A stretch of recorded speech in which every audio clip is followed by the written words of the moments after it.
Si Jaffa ang babaeng hindi nagpapaapi kahit sino pa ang kanyang nakakaaway. Hindi siya yung tipong tatahimik na lang kapag may nang aapi sa kanya. Pero paano kung dumating sa kanilang baryo ang isang anak ng bilyonaryo na alaga pala ng kanyang tiyahin, si Jayden Romano, ang binatang bilyonaryong gangster. What did you do to shame, Jayden? You're not really going to stop talking about your broken head. As you get older, you're going backwards. You don't know what to do with you. Irespeto mo naman ang pamilya natin. Anito sa kanya ng kanyang ama na si Mr. Jolo Romano. Kilalang kanilang angkan sa buong mundo. Papa, I'm not the one who started the trouble. They are. Can you two stop now? And you, Jayden, when are you going to make up your mind? Stay away from trouble. You should be taking care of our company. Wika ng kanyang ina na si Mrs. Evelyn Romano. Napabuntong hininga na lang siya dahil alam na niya kung saan naman hahantong ang kanilang usapan na yon. I'm going upstairs. I need to rest. Pag-iiwas niya sa kanilang usapan na alam niya naman na mapupunta na naman sa kumpanya nila. Sa totoo lang, hindi pa naman kasi siya handa na i-manage ang kanilang kumpanya. Gusto niya munang magpaka-enjoy sa buhay, like flirting with women, and most of all, going anywhere. Yun lang muna ang gusto niyang gawin sa buhay. Then it's their company when it's ready. Don't mom turn your back on us when we're talking to you. You're going rude, Jayden. Huminto siya sa ikalawang baitang ng hagdan at nilingon ang mga magulang. Kapag Juan ay nagsalita siya. You know what? I'm going to answer to you, Mom. I'm not ready to handle our company yet. Nilapitan siya ng kanyang ama at binikwasan ng kanyang mukha. Muntik na siyang ma-out of balance dahil sa lakas ng suntok ng kanyang ama sa kanya. Jolo, why did you hurt Jayden? Sigaw ng kanyang ina sa kanyang ama. Tiningnan lang niya ng masama ang kanyang ama at dire-diretsyong umakyat sa itaas habang sapo ang kanyang panga na sinuntok ng kanyang ama. I don't know why he's acting like that. Talk to your son, Evelyn, because if he doesn't come to his senses, I'll send him to the province. Don't worry, I will talk to our son. Napabuntong hininga na lang ang matandang lalaki dahil kahit anong gawin ata nila ng kanyang asawa sa kanilang uniko iho, hindi nila yata ito magbabago. Let's get up high and rest. I know you are tired. Then, the mess made by your son added to this. Paglabas ng banyo ni Jayden, agad niyang tinawagan ang kanyang nobya na si Soraya. Hi babe, how are you? It's okay, call me a date. I've already met you. We haven't seen each other for 2 weeks. You're not even coming to visit me here in my condo? I'm busy. And where have you been busy, Mr. Romano? Sometimes I think that there might be another woman that you go to. Don't miss knowing that you have another woman. You know what you can do to girls who cling to you, Jayden? Who are you scaring me? I don't have a woman. Only you. Really? Because if that girl made a mistake by clinging to you, I'm only yours. And I assure that you have nothing to do with me. Let me rest now. I love you, babe. I love you too, babe. Kapag Juan ay pinatay na niya ang tawag at naghanda ng humiga at matulog. Manang Saleng, I want coffee. Has mom had breakfast yet? Maagang umalis ang mama at papa mo. May kliyente raw kasi silang kailangan na i-meet. Jayden anak, hindi sa kinakampihan ko ang mga magulang mo pero tama naman sila. Imbis na pag-abalahan mo ang inyong kumpanya. Hindi yung nakikipagbasag ulo ka pa rin. Hindi ka na bata. 30 anyos ka na, Jayden. Dapat nasa maayos na kalagayan ka na. Tulad ng mag-asawa ka na, dapat nga may anak ka na, iho. Bumuntong hininga muna siya bago sumagot sa katiwala. I have a girlfriend, Soraya, but I'm not ready to commit to a relationship. I just want to enjoy myself for now. You know, one day, I might think about getting married. Nagkibit-balikat na lamang ang matanda sa kanyang mga sinabi. Kapag Juan ay ibinigay na nito sa kanya ang isang tasang kape. Bago ito tumalikod, ay may sinabi pa itong ikinagulat niya. Siya nga pala iho, mamayang gabi, asikasuhin mo na ang mga dadalhin mong gamit. Dahil bukas ng umaga ay sasama ka sa akin sa pagbabakasyon sa aming probinsya. Huwag kang mag-alala, hindi ka doon mabuburyong dahil marami doon na pwede mong paglibangan.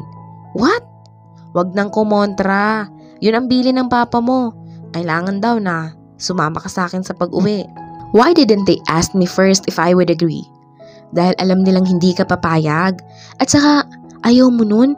Makakapunta ka na sa ibang lugar. Maraming batis doon. Masayang sabi nito sa kanya. Naikuyom na lamang niya ang kanyang mga kamay dahil sa sobrang inis. Pumayag ka na. At saka, para naman makilala mo na ang aking pamangkin na si Jaffa. Mabait na bata iyon. Young? I'll be even more bored there because my companion is young. Basta, sumama ka na. Huwag na magreklamo. Iayos mo na ang mga gamit mong dadalhin mamaya para bukas ay maaga tayong makarating sa baryo Bato. Talaga, auntie? Buti naman, makakauwi na rin kayo rito. Miss ko na ang mga luto ninyo. Ngayon pa lang, excited na ako, auntie, na ipagluto niyo ako. Ay, nakong bata ka. Kahit talaga kailan, masayahin ka pa rin. At siya nga pala, iha, linisan mo yung isang kwarto riyan dahil may kasama akong uuwi diyan sa probinsya. Si Jayden, yung alaga ko. Ho? Talaga? Sige po, auntie. Lilinisan ko po bukas ang bakanting kwarto para po sa bisita ninyo. O sige na, at maaga pa kami bukas para maaga rin kami diyan makarating. Pagkatapos ng tawag sa kanyang cellphone, ay agad na inayos na ni Jaffa ang kanyang munting papag. May tuwang naramdaman siya dahil sa 5 taon na nakalipas, ngayon niya lang ulit makakasama ang kanyang tiyang Saleng. Ito na kasi ang tumayong magulang niya simula noong mamatay ang kanyang ina, noong 10 taong gulang pa lamang siya. Ito na rin ang nagpaaral sa kanya hanggang sa makapagtapos siya ng kolehiyo at ito na rin lang nag-iisang kamag-anak niya. Kapatid ito ng kanyang ina, kaya sobrang saya niya nang malamang makakauwi sa baryo Bato ang kanyang auntie. Auntie! Tili ni Jaffa ng pagbukas niya ng pinto ay tumambad sa kanya ang kanyang auntie Saleng. Nako Jaffa, pwede bang pumasok muna kami? Nangingiting sabi ng matanda kay Jaffa. Ay oo nga pala, tara pasok muna kayo. Ano ang gusto niyong mainumin? Ikukuha ko kayo. Masayang sabi niya sa mga bagong dating. Tubig na lang sa akin iha, yung malamig ha. Kapagkuhan ay binalingan ng matanda ang kasama nito na abala sa paglilibot ng paningin sa loob ng bahay. You're saying something? Anang binata sa matanda. Ang sabi ko, kung gusto mo bang maiinom, just water. Sige na iha, tubig na lang rin daw sa kanya. Nakangiting sabi nito sa kanya. Agad naman siyang kumuha ng malabig na tubig sa refrigerator at bumalik agad sa sala, kung saan naroroon ang mga bagong dating. Inilapag niya sa mesang maliit ang tray na may lamang 2 baso ng tubig na malamig. Pagkalapag ng tray na dala ng dalaga, agad naman na kinuha ni Jayden ang 1 basong tubig at agad nilalagok iyon. Saka lang niya ibinaba ang baso nang maubos ang laman niyon. Isn't there an electric fan here? It's too hot. Walang kagana-ganang sabi niya sa dalaga. Nainis naman agad si Jaffa dahil sa inasta ng binata. Kaya imbis na sumagot, ay tinaasan niya lang ito ng kilay. Pagbaling niya ng tingin sa kanyang auntie Saleng, nakita niya itong umiling-iling lang. Kapag daka ay nagsalita ang matanda. Siya nga pala, nakalimutan kong ipakilala kayong dalawa sa isa't isa. Jaffa, siya si Jayden, ang alaga ko. Jayden si Jaffa ang pamangkin ko. Tumango lang ang binata sa kanya. Sa tingin niya, hindi niya ito makakasundo dahil ang gaspang ng ugali nito. Inirapan lang niya ang binata. Ngunit nginisihan lang siya nito. Iha, anong niluto mo? May makakain ba sa kusina? I'm really hungry. Even if your nephew gave us something to eat earlier? Anang binata. At dahil sa narinig, uminit ang kanyang ulo kaya hindi na siya nakapagbigil. Sinagot na rin niya ang binata. Hoy Herodes ka. Kanina tinatanong ka ni auntie kung ano ang gusto mo. Ang sabi tubig na lang. Tapos ngayon magrereklamo ka na hindi kita binigyan ng makakain? Eh kung bumalik ka na lang kaya sa Maynila at doon ka sa inyo kumain ng kumain. Hindi ka naman dito welcome sa bahay namin ni auntie. Bulyaw niya sa binata. Tumayo sa pagkakaupo ang kanyang auntie at pumagitna na ito sa kanilang dalawa. Pwede? Kung nga kayo mag-away, sige na iya. Ipaghanda mo na lang kami ng mga kain ni Jayden. Pagod lang kasi siya sa biyahe kaya ganun lang ang kanyang nasabi. Anang wika ng kanyang auntie. Bago siya tumalikod, inirapan niya muna ang binata bago nagtungo ng kusina para ipaghanda ng makakain ang mga ito. Pabili nga po, isang kahang sigarilyong Philip. Ito iho, magkano ho? 50 lang. Dumukot ng 100 sa bulsa ang binata at ibinigay sa Ale. Sukli mo iho, ngayon lang kita nakita rito sa baryo namin. Taga-syudad ka no? Anang alis sa kanya. Ay opo, kasama ko po si Nanang Saleng. Gusto ko lang humagbakasyon dito. Okay naman po pala dito. It's not boring and it's just quiet. Ay nako, talagang taga-syudad ka nga dahil nag-i-English ka pa. Magilaw na saad sa kanya ng Ale. Kapag Juan ay nagpaalam na siya rito na aalis na. Tango lang ang isinagot sa kanya ng Ale. Hindi siya dumiretso sa loob ng bahay. Bagos ay umupo siya sa duyan kung saan nasa harap lang din ng bahay. Sumindi siya ng isang sigarilyo at inilibot niya ang kanyang paningin. Kapag Juan ay nakita niya si Jaffa sa may tarangkahan na nagwawalis ng mga tuyong dahon at iniipon lang nito iyon. Pinakatitigan niya lang ang dalaga, mula ulo hanggang sa mga paa nito. Makinis at maputi naman ang dalaga kahit nasa probinsya lang ito. Balingkinita ng katawan nito. Hindi sinasadyang napatingin ng dalaga sa may gawin niya. Nginitian niya ito pero dinarayan lang siya nito. Kapag Juan ay pinagpatuloy nito ang pagwawalis. Tinakpan nito ng isang kamay sa may bandang dibdib at ang isang kamay naman nito ay hawak ang walis tingting. Napasipol pa siya dahil medyo maluwag ang suot na damit ng dalaga at lumilihis ng kaunti ang suot nitong damit sa may balikot niyon. Lumantad tuloy ang maputing balikat ng dalaga. Muli ay tiningnan siya ng dalaga pero matalim na ang pagkakatingin nito sa kanya. Marahil siguro ay sa pagsipol niya kanina. Nang matapos sa paglilinis sa may bakuran si Jaffa, agad siyang pumasok sa loob ng bahay at dumiretso sa kusina, kung saan naroroon ang kanyang auntie Saleng na nagluluto ng pananghalian nila. 2 araw na roon ang kanyang auntie at 2 araw na rin siyang nabubwisit sa kasama nitong binata. O iha, bakit ganyan ang mukha mo? Tanong ng kanyang auntie sa kanya. Wala ho, nakita ko na naman kasi yung taong panira ng araw ko. Binalingan siya ng kanyang auntie Saleng mula sa niluluto nitong tinolang manok. Sino ba ang panira ng araw mo iha? Ay siya nga pala, malapit nang maluto itong tinolang manok. Tawagin mo na nga si Jayden at kakain na tayo. Yun nga ho ang panira ng araw ko eh. Aniya sa mahinang tinig. Ano ka mo? Oho, wala ho. Ang sabi ko po, tatawagin ko na ho ang alaga ninyo. Nakangiting sabi niya sa kanyang auntie Saleng. Habang papalabas ng bahay, nagbubulong-bulong pa rin si Jaffa dahil hindi niya talaga maintindihan kung bakit naiinis siya sa binata tuwing nakikita niya ito, samantalang wala namang ginagawang mali sa kanya ang binata. Nababuntong hininga na lamang siya. Nagmamandaling umuwi si Jaffa galing bayan dahil magluluto pa siya ng ulam para sa hapunan nila. Halos takbuhin niya ang pinto ng kanilang bahay para lang magulat sa madadatnan. Pagbukas niya ng pinto, tumambad sa kanya ang 2 taong naghahalikan. Malakas siyang napasinghap. Yun ang dahilan ng paghihiwalay ng mga labi ng mga ito at natuon sa kanya ang mga mata ng mga ito. Tiningnan siya ng binata. Umuiwas ito ng tingin sa kanya. Pagkatapos ay sa babae naman siya tumingin. Pero tinaasan lang siya ng kilay niyon. Hindi siya nagpadala sa pagtataray nito, bagkus ay tinaasan niya rin ito ng kilay. Babe, who is she? Tanong ng babae sa binata. Akmang magsasalita ang binata, ngunit naunahan niya ito at may pilyong naisip siya para galitin ang babae na nakaupo pa sa kandungan ng binata. Who am I just Jayden's girlfriend? And who are you? Why are you here in my house?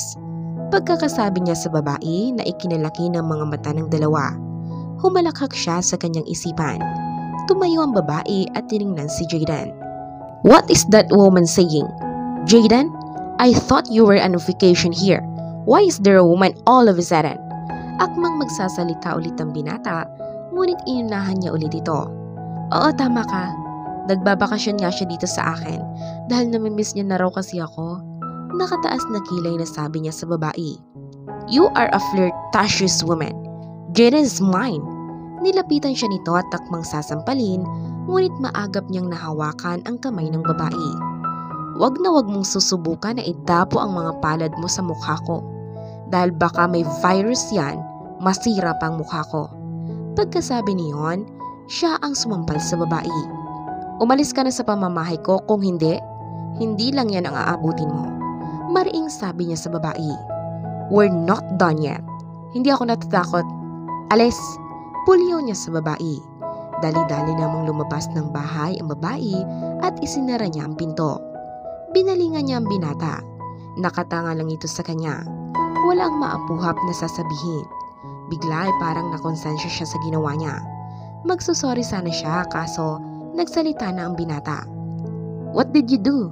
Soraya is my girlfriend. Hindi naman galit ang tinig ng binata. Bagkos ay parang ang baliwala lang dito ang kanyang ginawang kapilihan kanina. Sorry, I'm just annoyed. Why? Basta, pagkasabi niyon, pumunta na siya sa kusina para ihanda ang lulutuing ulam nila para sa hapunan. Are you jealous? Because you saw us kissing earlier? Tinignan niya lang ito ng masama. Admit it when you're jealous. I won't be angry. Hindi pa rin siya umimik. Do you like me? Dahil sa sinabi ng binata ay nilingon na niya ito. Ngunit hindi niya akalaing muntik nang magdikit ang kanilang mga labi. Dahil sa sobrang lapit pala ng mukha ng binata sa kanya.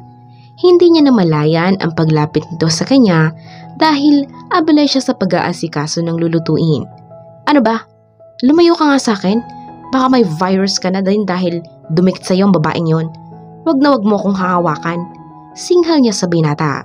Imbis na mainis ito, bagkos ay ngumisi pa ito sa kanya. Yun ang panaman ang pinakaayaw niya sa lalaking ito. Dahil habang nakangiti ito, lalo itong gumagwapo. Jaffa, nakita mo ba si Jaden? Kanina ko pa kasi siya hinahanap. May tumatawag sa cellphone niya kanina pa tunog ng tunog iyon. Baka ang kanyang mama ang tumatawag sa kanya. Takong batang iyon, paniguradong sermona na naman siya ng kanyang ina.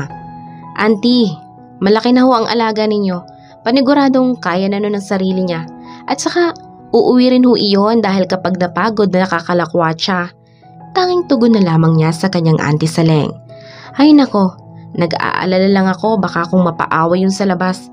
Hindi ko alam kung ano ang ipapaliwanag ko kay Jola at Evelyn kapag nangyari iyon. Kaya mas gusto ko pang lagi ko siyang nakikita. Sa Maynila nga palagi iyon nasasangkot sa gulo.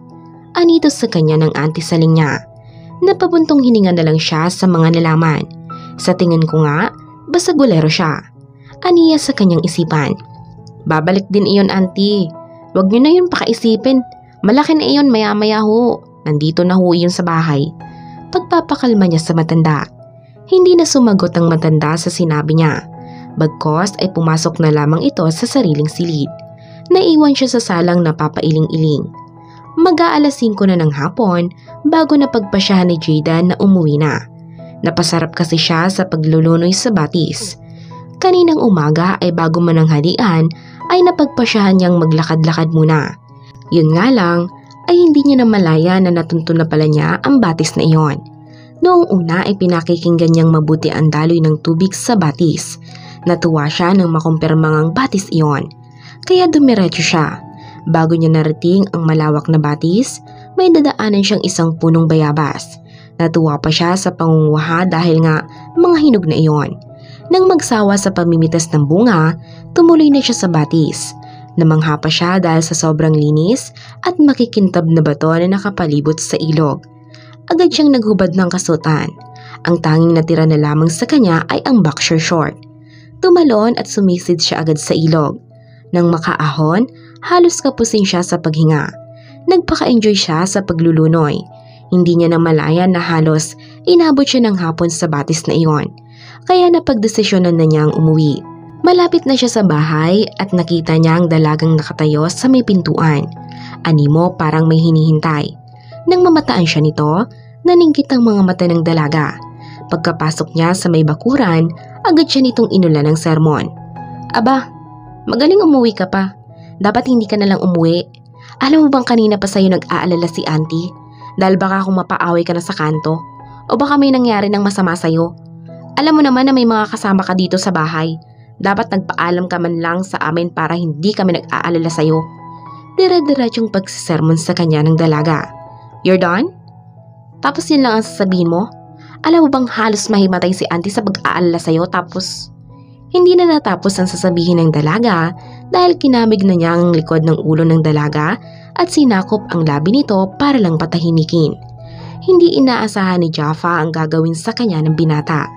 Ipipikit na sana niya ang kanyang mga mata, saka naman binitawan ng binata ang kanyang mga labi.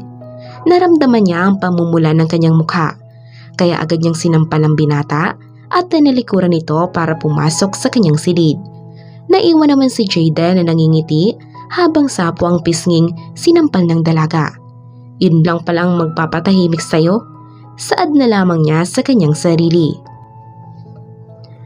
Halos mag-iisang linggo nang hindi makatulog ng maayos si Jaffa dahil paulit-ulit na pumapasok sa kanyang isipan ang ginawang paghalik sa kanya ng binata. Kaya sa tuwing nakakasabay nito sa pagkainan, nagmamadali siyang ubusin ang kanyang pagkain para lamang wag itong makita. At kapag nagkakataon naman na sila lang ng binata sa bahay, iniiwasan niyang wag mag-cruise ang kanilang landas sa loob ng bahay na iyon. Dahil hanggang sa ngayon ay hindi niya pa rin makalimutan ang ginawang paghalik nito sa kanya. Tulad ngayon, sila lamang ng binata ang nasa bahay dahil nakipag-birthdayhan ng kanyang auntie Saleng sa kalapit na baryo. Mamayang gabi na raw ito makakauwi. Gusto sana niyang sumama, kaso naisip niyang puro matatanda naman ang kanyang makikita roon. Maboboard lang siya roon, kaya napagdesisyon na lamang niyang huwag na lamang sumama. At maghapon lang siyang nasa loob ng kanyang silid. Ni hindi nga siya kumain ng tanghalian dahil iniiwasan niya ang binata. Pero bakit sa tuwing nagkakalapit sila ng lalaki, parang baliwala lang rito ang ginawa nito sa kanyang paghalik. Isa pa, yung ikinaiinis niya. Samantalang siya, halos hindi siya patulugin ng halik nito. Tapos ito, baliwala lang dito ang bagay na iyon. Bumangon siya sa pagkakahiga at lumabas ng silid. Pababa na siya ng hagdan nang makita niya ring paakyat ng hagdan ng lalaki. Babalik sana siya sa kanyang silid, ngunit nagsalita ang binata. Are you avoiding me? Hindi. Kandautal na sabi niya rito. If not, why do you always avoid whenever we met? Hindi siya agad nakasagot sa sinabi nito. Bagkos ay iniwas niya ang kanyang paningin sa binata. Itinuon niya iyon sa ibang direksyon. Just like this afternoon, you didn't eat. You preferred to just stay in your room. Napipika na siya sa kakulitan nito. Anong pakialam mo? Are you mad at me? Hindi siya sumagot, bagkos ay tumuloy siya sa pagbaba. Nakakaisang baitang pa lang siya nang pigilan siya nito sa kanyang braso. You're the only girl who turns her back on me when I talk to her. Hinarap niya ito. Hindi naman kasi ako katulad ng mga babaeng kakilala mo. Kaya pwede ba? Bitawan mo na ang braso ko? Pilit siyang kumakawala sa pagkakahawak nito sa kanya. Are you angry because I kissed you? Tiningnan niya lang ito ng masama at dumiretso na siya sa kusina. Hindi niya na napansin, sumunod rin pala ito sa kanya. Maybe that was your first kiss, right? Pwede ba? Tigilan mo ako. Pakialam mo kung yun ang first kiss ko. Kung nakakamatay lang siguro ang ipinupukol niyang masamang tingin, kanina pa ito bumulagta sa kinatatayuan nito. Does that mean I was your first kiss?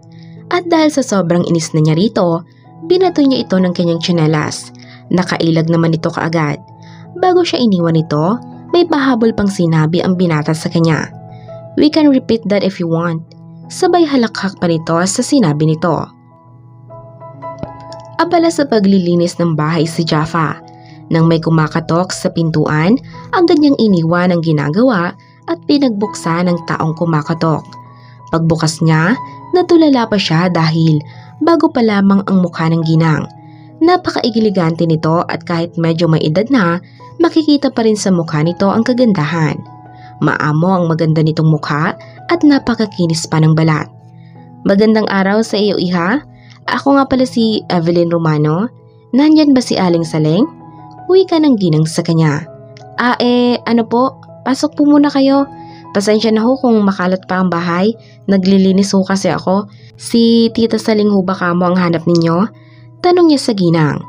Nginitian siya nito at saka tumango lang sa tanong niya. Kakaalis lang ho nila ng alaga niya. Namalengko ho sila. Kung gusto niyo pong hintayin sila, ipaghahanda ko lang ho kayo ng makakain niyo. Ano ho ba ang gusto ninyo? Kape o soft drinks? Huwag ka na mag-abala, Iha. Naparito ako dahil gusto ko lang kumustahin ang anak ko. Nakangiting sagot nito sa kanya. Anak niyo po? Oo, si Jaden. Pinasama lang siya ng kanyang ama dito kay Saling dahil masyadong makulit ang bata na iyon doon sa Maynila. Laging nakikipagbasag ulo. Buti na lang at hindi na uospital ang batang iyon. Hindi naman kami nagkulang sa pangangaral sa kanya pero sadyang matigas ang ulo niya. Mahabang litanya sa kanya ng ginang. Ibig sabihin, isinama lang pala ng tita niya si Jaden sa kanilang baryo dahil lagi itong nasasangkot sa gulo. Pinipilit nga siya ni Jolo na sa kumpanya na lang namin siya magtrabaho pero ayaw niya pa rin. Hindi ko na alam kung anong gagawin ko sa batang iyon. Siguro ho, ini-enjoy niya lang ngayon ang sarili niya. Malay niyo ho kapag nagsawa na rin siya sa mga pinanggagawa niya. Baka isang araw ma-realize niya na mas dapat na bigyan ng kanyang pansin ay ang kumpanya ninyo. Kamusta siya rito, Iha? Hindi ba siya nagpapasaway rito? Tanong ng ginang sa kanya. Ikampante niyo po ang sarili ninyo, ma'am. Dahil hindi naman ho lumalabas ng bahay ang anak ninyo. Minsan nga ho, nasa batis lang iyon naliligo. Kung aalis naman ho siya ay bibili lang ho ng sigarilyo niya. Napasarap ang kwentuhan nila ng ginang. Kaya hindi nila namalayan na dumating na pala ang kanilang hinihintay. Ma? What are you doing here? Nilapitan niya ang ina at humalik sa pisngi nito. Binibisita ka, ayaw mo ba akong makita? Nakangusong sabi nito sa anak. Ang cute naman nilang tingnang mag-inang ito. Ma'am Evelyn, maiwan ko ho muna kayo. Paalam niya sa mag-ina. Nang makaalis ang dalaga, agad nagsalita ang binata. Kumusta na kayo ng papa? Siguro kaya kayo pumunta rito dahil inutusan kayo ng papa para pilitin na magtrabaho ako sa kumpanya natin. Isa lang ang sasabihin ko, hindi pa ako handa. Niyaya ni Jaden ang dalaga para samahan siya sa pagpunta sa batis. Ayaw sana siya nitong samahan. Ngunit sa huli ay napapayag niya rin ang dalaga. Kalalaki mong tao, takot kang mag-isa rito sa batis? Wala naman ditong multo o masamang nilalang na gumagala sa batis. Uwi ka ng dalaga sa kanya. I just want to be with you. Nakangiting sabi niya rito. Lagi naman tayong magkasama sa bahay. Hindi ka pa ba nakokontento na kasama ako at nakikita mo ako araw-araw? Pero sa kanyang sarili ay natuwa siya dahil gusto siyang makasama ng binata. Yung silang dalawa lang. Kapag kuwan ay tumikim siya para alisin ang baras sa lalamunan niya at nagsalita. Nung pumunta dito ang mama mo, anong sabi niya? Pinapabalik ka na ba niya sa Maynila? Tiningnan muna siya nito bago nagsalita. I know why mom came here. Because dad and I want me to work in our company. I'm not ready yet. I want in this life, I'm free. Because I know when it's time for me to manage our company, I won't be able to do what I want to do. Hindi ba dapat yun naman talaga ang dapat mong gawin dahil para naman sa iyong kumpanya na iyon? Gusto lang nila na matutuhan mo ang pagnidegosyo para kung sakali na wala na sila sa tabi mo, kaya mo nang tumayo sa sarili mong mga paa. I can stand on my own 2 feet, but right now, I'm not ready to manage our business. Hindi habang buhay, Jaden, nasa tabi natin ang mga mahal natin sa buhay. Buti ka nga at may mga magulang na nag-aalala sa'yo, nagmamahal. Samantalang ako, si Tita Saling lang meron ako.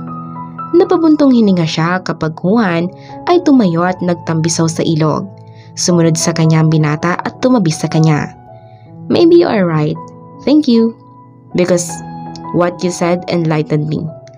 Binalingan niya ang binata at nginitian niya. Ngunit sa kanyang kaloob-looban, may lungkot siyang nadama. Lungkot dahil aalis na ito at hindi na sila magkikita pa. Mabuti nga ayon para hindi na lumalim ang kanyang nararamdaman para dito. Hapon na nang napagdesisyon na nilang umuwi. Hindi pa sila nakakalayo sa ilog nang may masalubong silang 3 kalalakihan. Kilala iyon ni Jaffa. Agad siyang kinabahan dahil ang isa roon na si Waldo ay masugid niyang manliligaw. Ilang beses niya itong nireject ngunit sadyang makulit ang lalaki. Tumigil lang ito sa pagdadalaw sa kanya sa bahay simula nang dumating ang kanyang tita Saleng at si Jaden. Kapag sinuswerte ka nga naman, Aniya Waldo na sa kanya na titig sa kanyang dibdib, bakat doon ang malulusog niyang dibdib dahil basa ang kanyang damit. Tara na Jayden, paghila niya sa braso ng binata. Sandali, kinakausap pa kita. At saka, pwede mo naman paunahin ang alalay mo para makapag-solo naman tayong dalawa. Sabay tawanan pa ng mga ito. I'm her boyfriend. Anong sabi mo? Hoy kutong lupa, huwag kang mag-i-English dito dahil nasa probinsya ka. Wala ka sa syudad. I don't care if I'm in the province.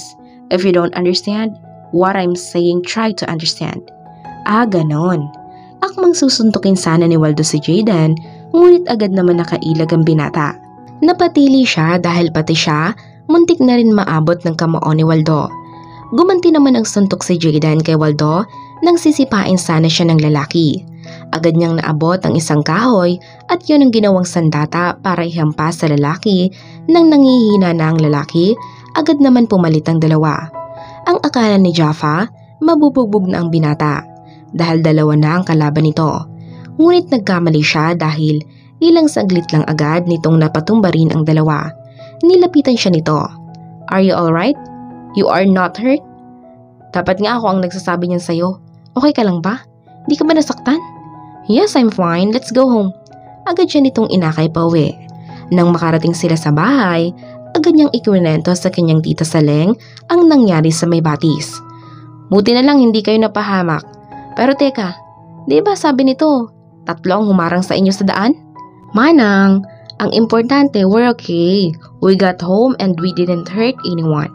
Nako Jayden, kahit kailan talaga, paano pala kung may dala silang patilim? Di napahamak ka pa. Sa susunod, lumayo ka na lang sa gulo kaysa mapahamak ka pa. Anang matanda sa binata. By the way, Jaffa is no longer safe here at home. We'll just take her to Manila when we go back the next day. Yun rin ang naisip ko. Oh, iha, sumama ka na lang sa amin ni Jayden sa Maynila. Baka balikan ka pa ng Waldo na yon. Hindi ko mapapatawad ang sarili ko kapag may nangyaring masama sa iyo. Saad ng tita Saleng niya sa kanya. Pabiling baliktad sa kanyang higaan si Jaffa. Hindi pa rin siya komportable sa kanyang panibagong silid. Ayaw sana niyang sumama sa kanyang auntie Saleng kaso masyadong mapilit ang dalawa. Wala siyang nagawa kundi ang sumama sa mga ito sa Maynila. Hindi nakatiis ang dalaga at bumangon siya, lumabas ng kanyang silid at tinungo ang veranda. Huminga siya ng malalim kapag uwan ay tumingala sa kalangitan. Biglang umihip ang simoy ng hangin, dahilan para mayakap niya ang kanyang sarili. Why are you still awake? Nagulat pa siya dahil sa biglang pagsalita sa may bandang likuran niya. Paglingon niya, nakita niya ang bulto ng binata. Hindi ako dinadalaw ng antok. Siguro namamahay lang ako. Nakangiti niyang sabi rito. Tumabi ito sa kanya at narinig niya pa ang pabuntong hininga nito. Sandaling natahimik sa pagitan nilang dalawa. Pagkalipas ng 10 minuto, saka ito nagsalita. May gagawin ka ba bukas? Nilingon niya ang binata kapag kuwan ay nagsalita siya. Ano naman ang gagawin ko bukas? Mamasukan na lang din ako dito sa inyong bilang katulong para hindi ako maburyong dito sa mansyon nyo. Hindi bagay sa iyo ang pagiging katulong. Babalik na lang ako sa probinsya. Doon hindi ako mabuboring. Marami akong magagawa. Dito, wala. Pag bumalik ka doon, sigurado akong babalikan ka ni Waldo. At baka kung ano pa ang gawin niya sa'yo. Tinitigan ito sa mga mata. Agad naman umiwas ng tingin ng binata kapag kuwan ay nagsalita ito. Ayaw ko lang may mangyari sa'yo. Paano kung gawan ka niya ng masama? Ayaw ko lang na mag-isip si Manang Saleng. Mas mabuti pag dito ka na lang. Mapapantayan kita at lagi mo pang kasama ang auntie mo. Tama naman ito. Ayaw niya rin naman na pag-alalahanin pa ang kanyang auntie. Pero bakit parang mas ayaw ng binata na bumalik pa siya sa probinsya? So, may gagawin ka pa bukas? Iling lang ang itinugon niya rito. Kung ganoon, matulog ka na ng maaga at may pupuntahan tayo bukas. Good night, sweetie. Pagkasabi nito iyon ay kinabig nito ang kanyang ulo. Ang pagkakaakala niya ay hahalikan siya nito sa mga labi.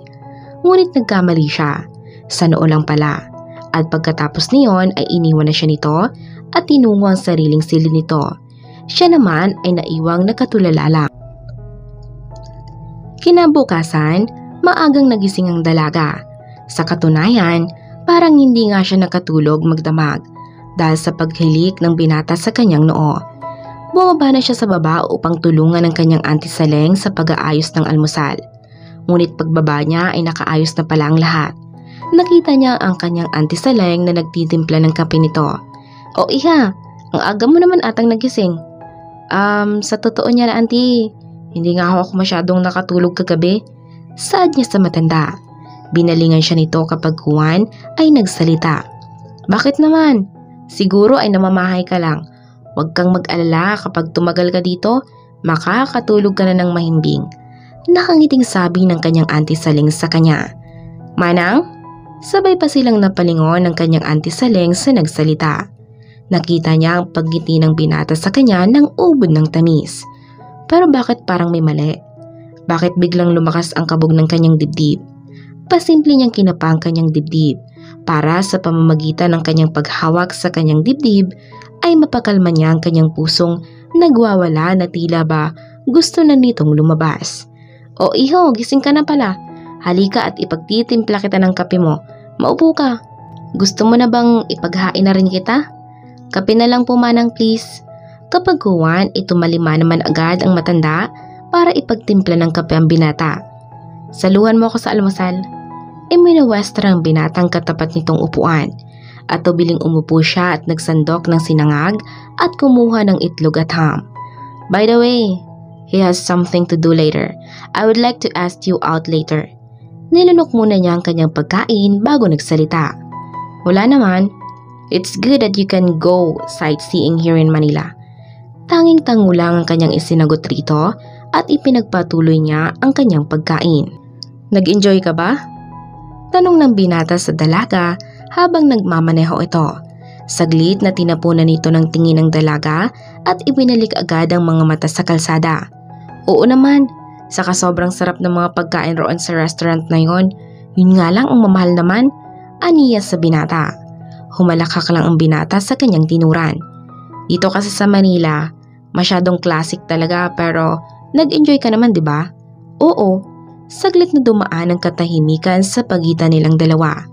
Ipinikit niya ang mga mata dahil parang inaantok yata siya. Makalipas ang ilang minuto, nilingon ni Jayden si Jaffa. Nakita niya ang dalaga na nakatulog pala ito. Marahil napagod rin ito sa kanilang paglilibot at sa biyahe. Kaya nang makarating sila sa mansyon, hindi niya na ito ginising. Bagkos ay pinangko na lamang niya ang dalaga. Buti na lang pagpasok nila sa bahay ay walang tao sa sala. Kaya malaya niyang pinangko ang dalaga at nang makarating sila sa silid ng dalaga, agad niya itong inilapag sa kama. Narinig niya pa ang munting ungol nito. Dahilan para biglang uminit ang kanyang katawan. Agad niyang kinumutan ito at minuksan ng aircon. Ngunit nang aakmang lalabas na siya, narinig niya ulit ang pag-ungol nito. Kaya nilapitan niya ito agad. Niyugyug niya ito sa balikat pero hindi ito magising. Narinig niya na nagsalita ito. "Dito ka lang. Huwag mo akong iwan." Anito sa paos na boses. Kaya agad niyang tinabihan ng dalaga sa kama. Agad namang pumulupot ang braso nito sa kanyang balakang. Noong una, gusto niya sanang alisin ang braso nito dahil parang nabubuhay ang kanyang dugo. Oo, aaminin niya sa kanyang sarili na sabik na rin siya sa ganong bagay. Pero hindi niya pwedeng gawin iyon sa dalaga. Isa pa, pamangkin ito ng taong halos nagpalaki na sa kanya noong bata pa siya. Ayaw niyang magalit sa kanya si Manang Saleng. Kahit halos parang ginigisa na siya sa sarili niyang mantika, pinaglabanan niya ang tawag ng laman. Nagkasya na lamang siya sa pagtitig sa magandang mukha ng dalaga, hanggang sa antukin na siya. Naalimpungatan si Jaffa dahil sa mambigat na nakadagan sa kanyang dibdib. Pagmulat niya ng kanyang mga mata, halos lumuwa iyon dahil ang akala niya ay nasa kotse pa sila ng binata. Ngunit bakit nandito na siya sa kanyang silid? Ibig bang sabihin niyon ay nakatulog siya habang nasa biyahe sila kanina? At hindi na siya nito ginising. Bagkos ay binuhat na lamang siya nito. Pero bakit katabi niya ito sa pagtulog? Bigla siyang naalarma nang kinapa ang kanyang sarili. Baka may ginawa na ito sa kanya habang natutulog siya. Nang nakita niya ang kanyang suot kanina, ay napanatag ang kanyang kalooban. Agad siyang nainis sa ginawa nito kaya tinapik niya ng mahina ang pisngi ng binata. Umungo lang ito. Hoy, magaling na lalaki. Bumangon ka riyan at bakit dito ka natulog sa kwarto ko? Bumangon ka riyan. Pupungas-pungas naman na nagmulat ng mata ang binata. Bakit ba? Anong oras pa lang oh?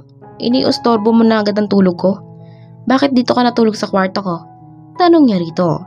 Pinagbasdan muna siya ng binata bago ito sumagot. Sabi mo kasi huwag kitang iwan. Kaya ang ginawa ko dito na lang ako natulog sa tabi mo. Natutup niya ang kanyang bibig. Sinabi ko yon? Hindi makapaniwalang tanong niya rito. Oo. Patamad na sagot nito saka ulit humiga at nagtalokbong ng kumot. Anong ginagawa mo?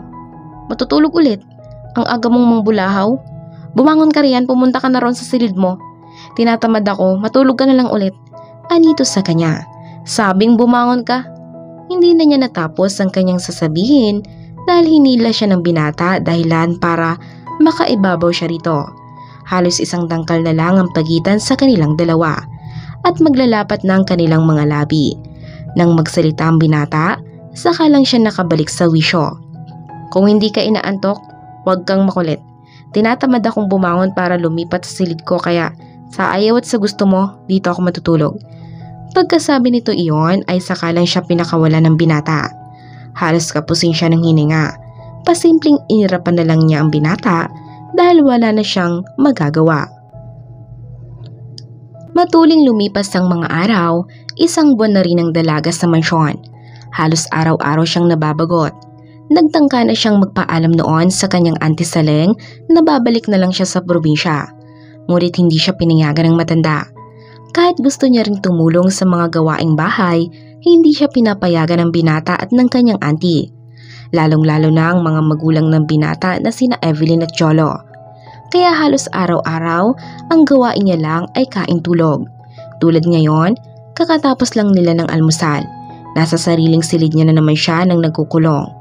Gusto niya sanang tulungan kahit man lang sa paghugas ng pinggan, ay ayaw siyang payagan ng kanyang auntie at ng mag-asawang Romano. Napakislot siya nang may kumatok sa kanyang silid. Bukas ang pinto niyon. Pagtingin niya roon ay nakita niyang nakadungaw ang ulo ng ginang. Kayo po pala, Ma'am Evelyn. Pasok po kayo. Ayan ka na naman sa ma'am na yan. Titan lang ang itawag mo sa akin. Uwi ka nito sa kanya. Nginitian niya lang ito ng tipid. May kailangan po ba kayo? In fact, that's why I came here because I wanted to invite you to go shopping at the mall if that's okay with you. Naku po ma'am, wala ho kong pera, ni piso nga ho, wala ko kaya hindi ko ho kayo masasamahan. Anin lang ang pagkakasabi niya sa ginang. Ma'am ka na naman dyan, isa pang tawag mo ma'am sa akin, magagalit na ako sa'yo. Tita, hindi ko ho kayo masasamahan. Utal na pagkakasabi niya sa ginang. I have already said goodbye to you because he agreed and I will be the one to pay the expenses. Not you. Ganun ho ba? Pero nakakahiya naman po sa inyo kung kayo pa po ang magagastos. Sasamahan ko na lang po kayo. Huwag ka na mahiya. Minsan lang ako manglibre. Pagkasabi nito ay sabay pa sila ng ginang na napatawa. Sige na, magbihis ka na. Hihintayin kita sa ibaba. Akmang aalis na ang ginang nang pigilan niya ito. Sandali ho, wala ho akong damit. Okay na ho siguro itong suot ko. Sandaling nag-isip ang ginang kapag Juan ay kumislap ang mga mata nito at hinila lang siya basta papunta sa silid nito. Pinaupo siya ng ginang sa kama at may hinalungkat ito sa damitan. Isang dress na hanggang tuhod iyon, kulay violet, ang pinasukat sa kanya ng ginang. Halos kasyang-kasya lang sa kanya iyon. Your beauty is perfect for you. Pinaupo pa siya ng ginang sa maliit na tukador kung saan nakalagay roon ang mga makeup nito at ang salamin. Ilang minuto lang ay namangha siya sa kanyang ayos. Totoo ba ang kanyang nakikita? Siya ba talaga ang nasa salamin? Ang ganda po. Binalingan niya ang ginang. Hindi lang maganda. Sobrang ganda mo, iha. Let's go?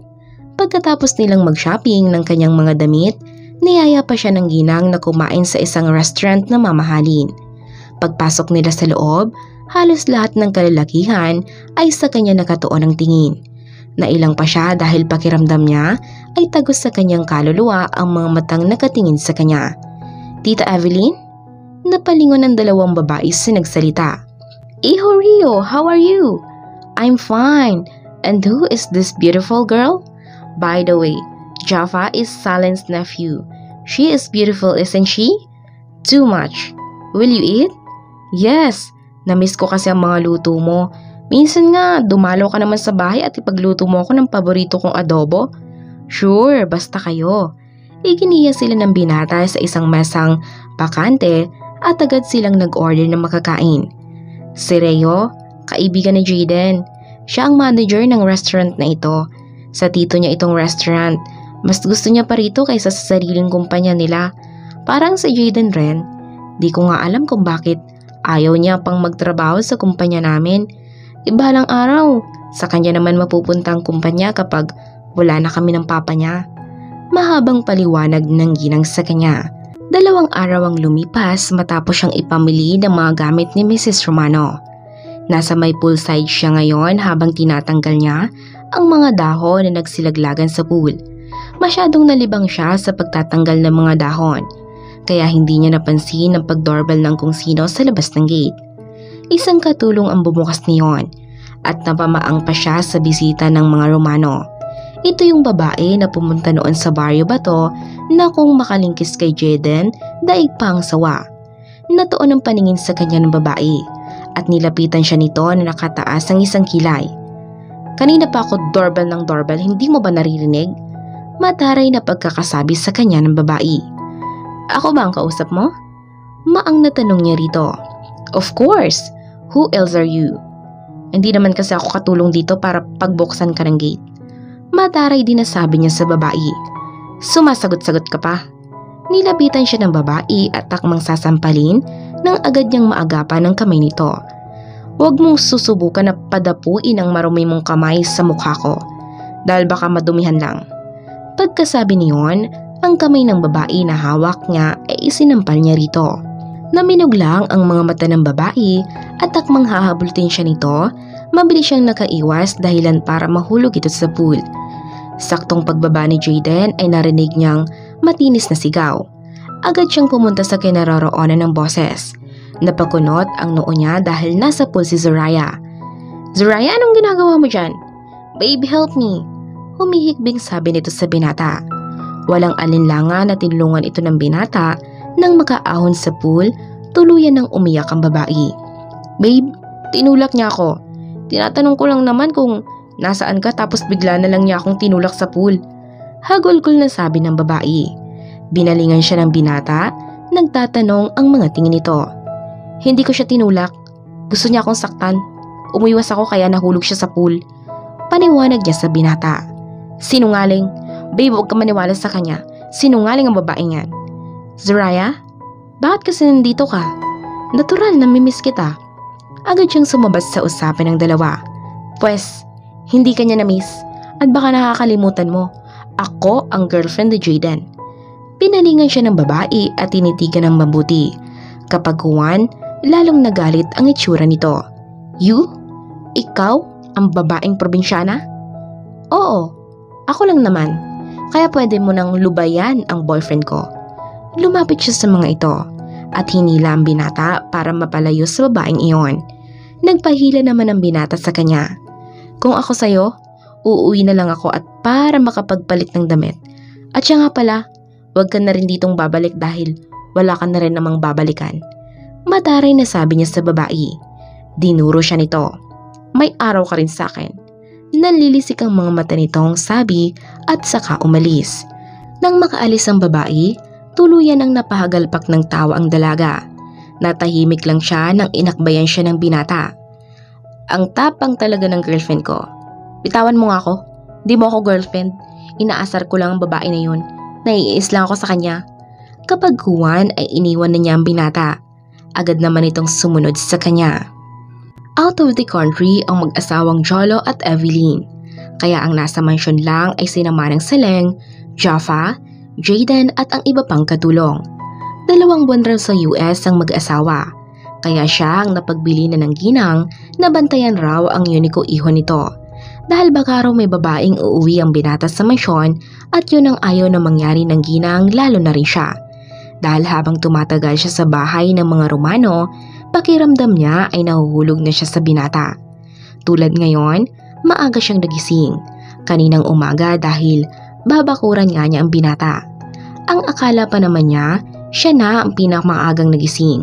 Ngunit pagtingin niya sa garahe, wala ang kotse ng binata. At hanggang ngayon ay hindi pa rin bumabalik ang binata. Hindi niya rin maintindihan ang kanyang sarili dahil parang sobrang namimiss na niya agad ang binata. Tinampal-tampal niya ang kanyang pisngi para magising sa kahibangan niya sa binata. Ngunit nasaktan na siya. Panay tingin rin niya sa relo na iniregalo sa kanya ng binata. Mag-aalas 5 na ng hapon. Saan ka ba nagsusuot na lalaki ka? Manda ka sa akin mamaya pag uwi mo.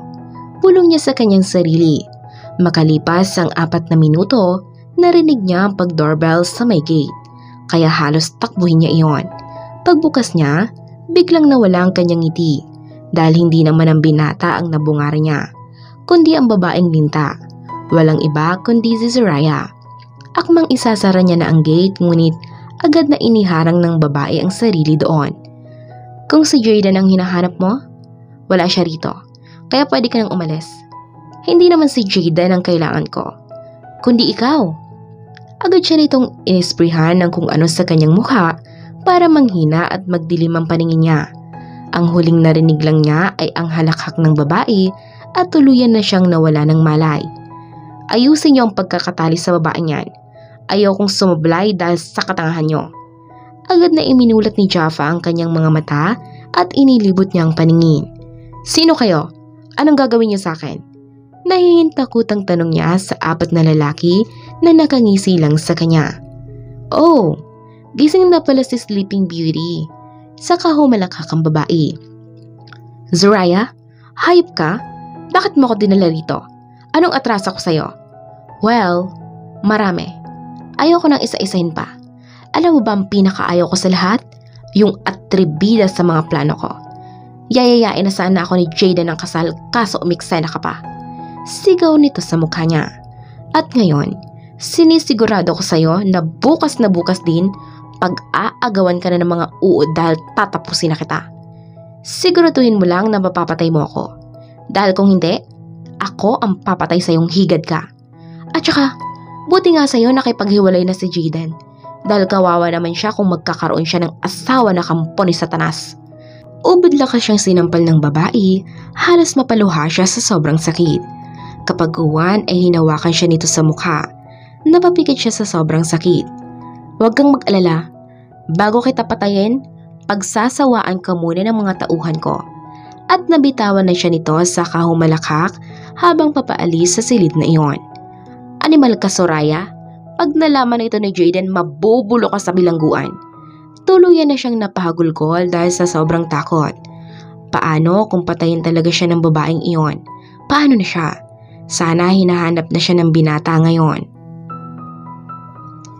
Hindi mapakali ang mga tao sa mansyon dahil hanggang sa mga oras na iyon ay hindi pa rin umuwi ang dalaga. Tinawagan na kanina ni Jayden ang cellphone ng dalaga ngunit hindi niya naman iyon makontak. Iho, i-report na kaya natin sa pulis si Jaffa.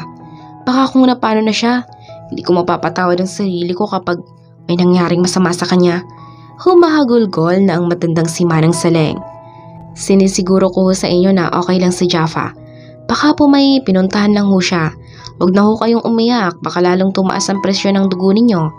Hanapin mo siya, Jayden. Parang awa mo na. Ako ho ang bahala. Magpahinga na ho kayo at hahanapin ko po si Jaffa. At sa pagbalik ko ho, kasama ko na siya rito. Pangpalubag na sabi niya sa matandang mayordoma. Makalipas ang ilang segundo ay tumawag sa linya ng telepono.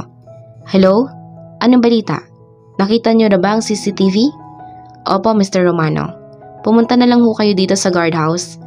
Agad niyang ibinaba ang autodipo at agad na nagpaalam sa matandang babae. Tinungo niya agad ang kotse at agad iyong pinasibad. Ilang saglit pa inarating niya ang guardhouse ng village. Sir, pasok po. Agad na inireplay ang kuha sa CCTV at nakita niya si Zoraya at may 4 pang lalaking kasama. Ngunit nakasakay iyon sa isang van at nakita niya pang parang may ipinaamoy ang babae sa dalaga. Kaya nawalan ito ng malay. Naikuyom niya ang kanyang kamao dahil sa sobrang galit at pagkabahalang nararamdaman. Baka kung anong gawin ng mga ito kay Jaffa. Isang araw makalipas ang pagkawala ng dalaga, agad na silang nag-report sa pulis. Tinawagan na rin niya ang kanyang mga magulang na nawawala ang dalaga. Halos mabingi siya sa kakasermo ng kanyang ina. Kung umasta kasi ang ginang, parang si Jaffa ang anak nito. Napabuga siya ng hangin dahil hanggang ngayon ay hindi nagpapakita si Zariah sa kanya. Inihimpil niya ang kanyang sasakyan para pumuntahan si Rayo, kung saan ito nagtatrabaho sa isang restaurant. Saktong pagpark niya ay agad niya namang natanawan ang kanyang hinahanap. May kausap ito sa cellphone at tila nagmamadali pa ito. Hindi na siya bumaba ng sasakyan at balak na sundan ng babae kung saan ito dinala ang dalaga. Nang makita niya ang isang van na nakuha sa CCTV, agad niyang pinasibad ang sasakyan para sundan ng babae. Isang oras mahigit lumipas, natunto niya rin ang lugar. Sa abandonadong rest house na iyon na malaki. Agad siyang bumaba ng kotse para sundan ang mga ito. Matapang pa rin ba ang bihag niyo? Tanong ni Zariah sa mga tauhan niya.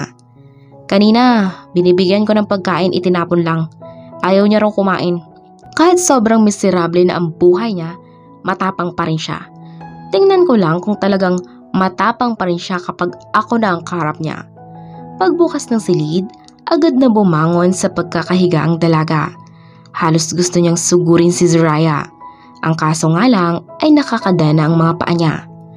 Kumusta, lonely girl? Kawawa ka naman. Hanggang ngayon hindi ka pa rin nahahanap. Ano kaya kung patay na lang talaga kita para tuluyan ka ng hindi makita nila? Nilapitan siya ng babae at hinawakan ito ang kanyang pisngi. Napadaing siya sa sobrang sakit dahil may mga pasa na rin iyon. Kakasampal ng babae. At kapag patay ka na, ipapalibing na lang kita. Sabay sampal nito sa kanyang mukha. Napaigik na lamang ang dalaga dahil sa wala naman siyang magawa, kundi ang magdasal na sana ay may tumulong sa kanya. Kahit patayin mo ko, hindi ka pa rin pakakasalan ni Jayden dahil ako lang ang mahal niya. Sigaw niya sa sobrang galit niya. Hinabulot nito ang kanyang buhok. Talagang matapang ka pa rin kahit ganyan ang sitwasyon mo. Imbis na magmakaawa, nagtatapang-tapangan ka pa. Total, gusto mo rin lang mamatay, pues ibibigay ko ang kahilingan mo. Binalingan nito ang 4 na tauhan at sinanyasan. Pagkatapos niyong pagsawaan yan, siguraduhin yung patayan at dapat malinis. Ayaw kong sumabit. Oo naman boss. Sabay-sabay nasabi ng 4 na lalaki at nagsingisian pa ang mga ito.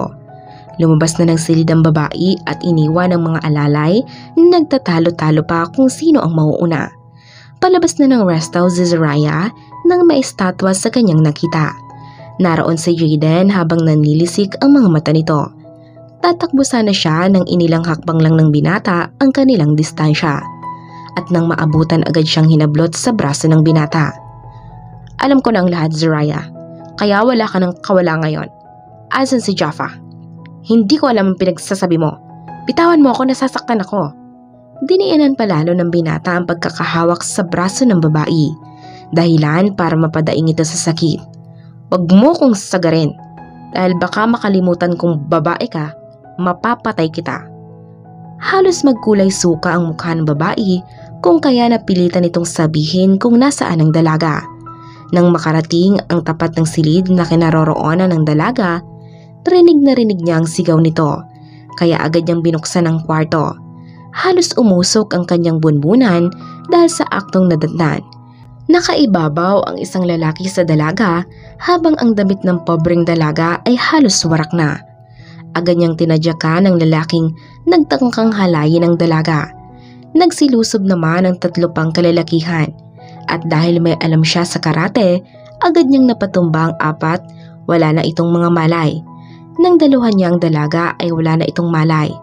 Nakita niyang nakalilis na rin ang pang-ibaba nito. Hindi na siya nag-aksayang oras, dinala niya na agad ang dalaga sa malapit na ospital. Dok, kamusta po siya? Okay na siya, pero baka matagalan ang pagaling ng kanyang mga pasa sa katawan. Masyadong nabugbog ang katawan niya. At buti na lang walang ugat na pumutok sa may parting liig niya. Yon ang delikado. Mahabang litanya ng doktor sa kanya. Pero magkakamali naman siya ngayon, di ba? Oh yes, salamat Doc. Yun lang at kapagkuhan ay nagpaalam na sa kanyang doktor. Pinagmasdan niyang mabuti ang dalaga na hanggang ngayon ay halos puro pasang mukha. Nilapitan niya ito sa kama at hinawakan ang kamay ng dalaga. Nandito na ako. Hindi ka na ulit masasaktan. Sorry kung hindi agad kita nahanap. Alam mo bang oras-oras sinisermo na ni Mama dahil hindi raw kita binabantayan? Nakangiting kwento niya sa dalagang tulog. Ilang sandali pa ay may kumatok sa pintuan. Agad niyang tinungo ang pinto at binuksan ng nabungaran niya ang mga pulis na nireporta niya nang makatakas si Zoraya.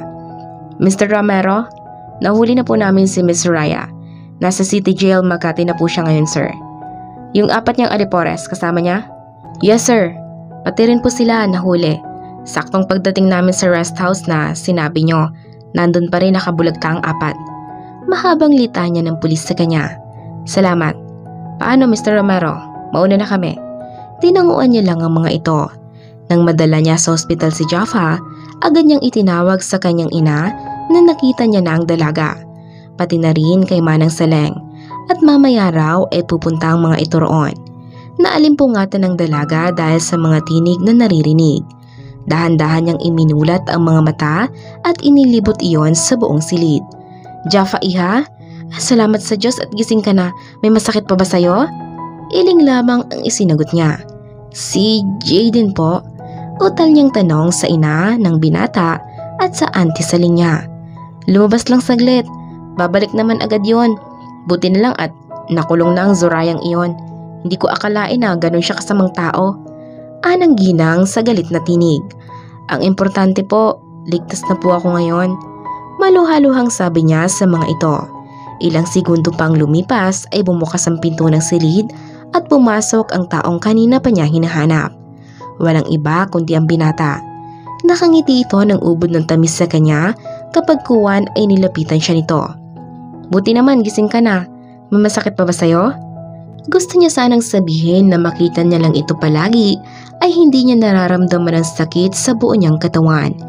Iling lamang ang isinagot niya rito. Sabi nga pala ni Doc, bukas pwede ka nang ma-discharge kahit sa bahay ka na lang daw magpatuloy sa pagpapahilom ng mga pasamo. Tumango ulit siya habang nakatitig sila sa isa't isa ng binata. Isang tikhim ang nakapabalik sa kanila sa realidad ng binata. Baka matunaw kayo niyang dalawa dahil sa pagtitigan ninyo. Panuksong saad ng ginang sa kanilang dalawa. Agad naman silang nagbawi ng tingin. Kinabukasan nga ay na-discharge si Jaffa sa ospital. Hindi niya pa masyadong maigalaw ang kanyang katawan dahil medyo masakit pa iyon. Tulad ngayon, pilit niyang inaabot ang isang estante kung saan nakalagay ang mga stock food sa mansyon. Wala ang kanyang auntie dahil inutusan ni Mrs. Romero na mag-grocery. At ang ibang katulong naman ay busy sa kanyang gawain. Nangangalay na siya sa kakaabot ng cup noodles, hindi niya pa rin iyon maabot-abot. Buuntong hininga siya kapag uwan ay sinubukan uling abutin ang estante. Nang hindi niya pa rin maabot ay napagdesisyon na niyang kumuha na lamang ng upuan para sumampa doon. Dahan-dahan niyang hinila ang upuan sa gawin ng estante at sumampa roon. Napangiti siya at sa wakas ay nakuha niya ang cup noodles. Ngunit sa isang maling galaw ay nadulas ang kanyang isang baya kaya napatili siya. Naipikit na lamang niya ang kanyang mga mata. Ngunit pinakiramdaman niya ang paligid at dahan-dahang iminulat ang mga mata. Di ba sabi ko sa'yo mag-iingat ka? Bakit ba ang kulit mo? Aha? Na lamang ang tanging naisagot niya sa binata. Sige na. Pwede mo na akong ibaba. Agad naman siyang ibinaba ng binata kapag kuwan ay inalis ang upuan at ibinalik sa dati kung saan iyon nakalagay. Di ba bawal pa sa'yong maggalaw-galaw? Bakit nandito ka na sa kusina? Ang tigas talaga ng ulo mo. Pag nalaman na naman ito ni Mama, papagalitan na naman ako nun. Sermon ng binata sa kanya. Napangiti siya ng lihim sa kanyang sarili. Nagugutom kasi ako kaya nandito ako para mag-cup noodles. Kinuha nito sa kanya ang kanyang hawak na cup noodles at binuksan iyon para lagyan ng mainit na tubig. Ilang minuto pa ay inilapag iyon sa harap niya habang umuusok pa. Takam na takam siya roon na animo para ngayon lang makakakain ng ganon. At dahil sa gutom na siya, Nakalimutan niyang mainit nga pala iyon at biglang natabig niya dahilan para matapon ang laman sa kanyang kandungan. Muli ay napahiyaw na siya. Agad siyang dinaluhan ng binata at inalalayang makatayo. Tinawag nito ang isang katulong para linisin ang natapong cup noodles. Binuhat siya ng binata at dinala sa kanyang silid at diniretso siya sa banyo. Nang maibaba siya ay agad namang tumalikod ang binata, ngunit pinigilan niya ito. Tanggalin mo ang damit ko. Utal, ngunit mahinang sabi niya sa binata. Nilingon naman siya agad nito na nakakunot ang noo. What did you say? Hindi mo ba ako narinig? Ang sabi ko tanggalin mo ang damit ko. Hindi ko mahuhubad dito dahil hindi ko pa masyadong maiangat ang kamay ko. Irritableng wika nito sa kanya. Agad namang tumalima ang binata. Sandali, pumikit ka muna. Agad namang pumikit ang binata at hinubad nito ang kanyang damit na natapunan ng sabaw ng cup noodles. Pati ang short ko alisin mo. At dahil sa kanyang sinabi ay naimulat ng binata ang mga mata nito. Dahilan para masampal niya ito. Huwag mong imumulat ang mata mo. Pikit mo lang. Sorry na, bigla lang ako. Sabi ng binata habang nakapikit ang mga mata nito. Nang mahubad na ang kanyang kasuotan ay agad siyang nagtapis ng tuwalyang nakasabit lang sa may pinto ng banyo. Okay na, pwede ka nang lumabas. Iminulat naman agad ng binata ang mga mata nito at natigilan sa nakita. Pinamulahan naman ng mukha ang dalaga dahil sa itsura niya habang pinasadahan siya ng tingin ng binata. Napaurong siya nang humakbang palapit sa kanya ang binata. Lumabas ka na, kaya ko ng sarili ko. Utal niyang sabi sa binata habang ang lakas ng kabog ng kanyang dibdib. Sa tingin ko, hindi mo kaya tutulungan na kita. Urong siya ng urong hanggang sa magtapat na sila sa dutya at binuksan ng binata iyon. Pareho silang nababasa ng tubig. Kapag uwan ay marahang tinulak ng dalaga ang binata, ngunit hindi ito natinag. Bagkos ay dahan-dahang ibinaba ang mukha ng binata sa mukha ng dalaga. Napaliyad si Jaffa dahil hindi niya alam ang kanyang gagawin. Halos hindi na nga siya humihinga dahil sobrang lapit na ng kanilang mga mukha ng binata. Wala siyang nagawa kundi ang itulak ito ng malakas, kaya napalayo ito sa kanya. Pag hindi ka pa umalis, sisigaw ako ng rape. Nginisihan lang siya ng binata, himbis na matakot. No one will believe you. Akmang lalabas na sana siya ng banyo kahit na basang-basa na siya, pero hinawakan ng binata ang kanyang braso. At walang ano-ano ay siniil siya ng halik nito. Noong una ay nagpupumigla siya, pero kalaunan ay tinutugunan niya ang mga halik nito. At habang tumatagal, parang nawawala na siya sa wisyo. Napasingha pa siya nang tanggalin ng binata ang nakatapis na tuwalya sa kanyang katawan. Dahilan para bumalik siya sa katinuan. Sa pangalawang pagkakataon ay ubod ng lakas na itinulak niya ulit ang binata. Labas! Sigaw na sabi niya rito. Walang ibig naman na lumabas ang binata. Na siya na lamang mag-isa sa banyo ay agad niyang nilakang pinto. Sapo ang kanyang dibdib dahil sa sobrang kabang nararamdaman. Isang linggo ang makalipas simula nang maganap ang namagitan sa kanila ng binata sa banyo. Kinabukasan rin noon ay nagpumilit siyang magpaalam sa kanyang antisaleng at sa mag-asawang Romano na uuwi na ng probinsya. Ayaw sana siyang payagan ng mga ito ngunit iginiit niya pa rin ang kanyang gusto. Wala lang nagawa ang mag-asawang Romano at panina rin ang kanyang auntie. At heto nga siya ngayon sa kanyang munting bakuran. Habang nagbubunot ng mga damo ay iniisip niya pa rin ang mga alaala nilang dalawa ng binata. Ang mga ngiti at pangungulit nito sa kanya. Kahit anong gawin niya ay paulit-ulit na lang sumasagi sa kanyang isipan ang binata. Kahit halos pagurin niya sa pagtatrabaho ang kanyang katawan para lang makalimutan ng binata kahit saglit man lang, pero di niya magawa. Dahil kapag basta-basta na lang sumusulpot ang binata sa kanyang balintataw. Ang lalim ata ng iniisip mo. Napalingon siya sa nagsalita sa kanyang likuran. Hindi niya akalain na ang kanyang iniisip sa halos isang linggong lumipas ay narito na naman sa kanyang harapan. Para ka namang kabute, kung san-san ka lang sumusulpot. Naiinis na sabi niya sa binata at dumiretso sa loob ng bahay. I miss you. Why did you suddenly leave the house? Mas gusto ko dito sa probinsya. Pero paano kung mapahama ka, di ba? Pinagtangkaan ka na dati ni Waldo? Paano kung malaman niyang mag-isa ka lang dito sa bahay? Baka gawan ka niya ng masama. Binalingan niya ang binata saka pinamaywangan. Kaya ko sa sarili ko. Kaya pwede ba? Bumalik ka na sa Maynila. Hindi ako babalik hanggat hindi ka kasama. Ganun. Bahala ka sa buhay mo. Akmang tatalikuran niya ang binata nang bigla siya nitong buhatin. Palabas ng bahay, nagpupumigla siya ngunit sadyang malakas ang binata. Nang nasa bakuran na sila ng bahay, napamaang pang dalaga dahil nandoon ang mga magulang ng binata. Pati na rin ang kanyang auntie Saleng at si Reo na pinakilala noon ng ginang sa kanya. Nang mag-shopping sila at kumain sa restaurant, ibinaba siya ng binata. Isang beses lang ako magtatanong. Gusto ko ang sagot mo oo. Dahil pag hindi rin ako papayag.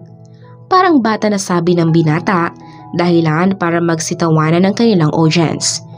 Can you be my girlfriend and future wife na rin? Napamaang siya sa sinabi ng binata. Hindi agad siya nakapag-react dahil sa sobrang gulat at sayang nararamdaman niya ngayon. Tumingin siya sa kanyang paligid. Meron na ring mga kapitbahay niyang nagkukumpulan at naghihintay sa kanyang sagot. Tulad ng sinabi ko, kapag hindi ang sagot mo, hindi rin ako papayag. Pinag-isipan niyang mabuti ang kanyang sasabihin. Kapag kuwan ay dahan-dahan siyang tumayo ng paulit-ulit. At dahil sa kanyang pahiwatig, bigla siyang siniil ng halik ng binata. Dahilan para lalong maghiyawan ang mga taong naroroon. Isang taon nang lumipas ay ikinasal agad sila Jayden. Ngayon ay nagdadalang taon na siya sa kambal nila. Excited na rin ang mga magulang ng binata dahil hindi lang daw isang magiging apo nila kundi kambal pa. Ang kanyang auntie Seleng naman ay hindi na pumayag ang mag-asawang Romano na manilbihan sa mansyon bagkos ay magbalain naman daw ang mga ito. Hinaplos-saplos niya ang buhok ng kanyang asawa na masarap ang tulog. Alauna pa lang ng madaling araw ay gising na agad siya dahil nagugutom na naman ang kanyang kambal sa loob ng kanyang tiyan. Naalimpungatan naman si Jayden. Bakit gising ka pa? Tanong nito sa namumungay na mga mata. Nagising lang ako dahil nagugutom ang kambal. Pwede mo ba akong ipaghanda ng makakain? Gusto ko ng sinangag tapos tuyo. Agad namang tumalima ang lalaki. Habang hinihintay niyang maluto ang pinaluluto sa asawa, humiga siya.